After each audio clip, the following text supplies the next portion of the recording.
All right, if you've ever spent hours staring at a power system simulator like PSSE, you'll know that managing power flow is one heck of a balancing act. Well, today we're diving deep into one of the most vital parts of that act, reactive power compensation. And that brings us to the central paradox, doesn't it? Reactive power, by its very definition, does zero useful work. And yet, wrestling it under control is one of the most important jobs for keeping the grid stable. So how can that be? Well, that's exactly the engineering puzzle we're going to piece together today. Okay, here's our game plan. We're going to start with the problem itself. Then we'll decode the physics behind voltage drop. After that, we'll look at the two-man philosophies for fixing it, check out the actual hardware in our toolkit, and finally, we'll tie it all together to see why this matters so much for grid stability.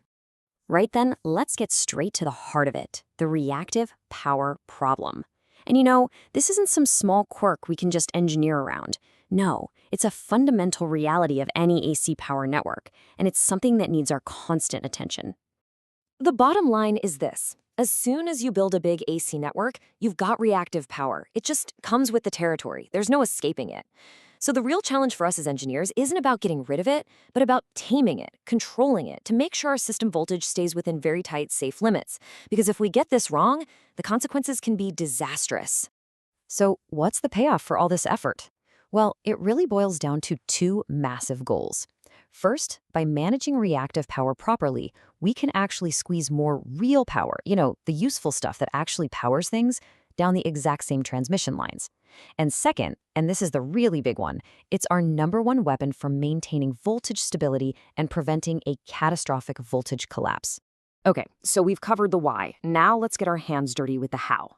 We're going to dive into the nuts and bolts of voltage drop and see exactly how this power that does no work causes a very real and very big problem for our grid. Right, let's just quickly set the scene so we're all on the same page. You've got VS, the voltage at the sending end. That's our power station. And then you've got VR, the voltage at the receiving end where our customers are. Now, in a perfect world, VR would be identical to VS. The entire game of reactive power compensation is about trying to get as close to that perfect world as we possibly can. Now, to really understand the problem, we have to split the current flowing down the line into two parts. The first culprit is the reactive part of the current. Let's call it IX. As this current flows through the line's natural reactance, it creates our first voltage drop, which we'll call delta V1. That's problem number one. But that's not the end of the story. The active part of the current I, that's the bit doing all the good work. It also creates a voltage drop as it flows through that very same line reactance. We'll call this second hit delta V2. So you see, we're being hit from two different directions, and we've got to deal with both. So, since we have two distinct sources of voltage drop, it makes sense that we have two different ways of thinking about how to solve it. This is what we call load compensation versus system compensation. And this table lays out the difference perfectly. Think of load compensation as a targeted local fix. It's aiming for a perfect power factor right there at the load, maybe for a big factory that wants to avoid penalties. It only cancels the reactive current, IX. It helps, but it doesn't solve the whole problem. System compensation, on the other hand, is the big picture strategy. It's aiming for perfect voltage regulation, making VR equal to VS by tackling both sources of voltage drop head-on. So how does load compensation actually work? Well, it's pretty much textbook power factor correction. You install a capacitor in parallel right next to the load. That capacitor draws its own current, IC, which you've calculated to be perfectly equal and opposite to the load's reactive current, IX. They just cancel each other out right there on the spot. And boom, that first voltage drop, delta V1, is gone. System compensation, though, is much more ambitious. It takes that one crucial step further. It does everything load compensation does, but then it draws an extra bit of capacitive current, delta IC. Now, this is the really clever part. This extra current is designed to create a voltage rise that perfectly cancels out the voltage drop caused by the active current. The end result? You get perfect regulation and a completely flat, rock-solid voltage profile. All right, we've talked theory, we've talked philosophy. Now let's get practical and look at the actual kit. What's in the power systems engineer's toolbox when they need to sort all this out on the real physical grid? Let's open it up. So here's the main lineup. You've got your bread and butter devices, capacitor and reactor banks.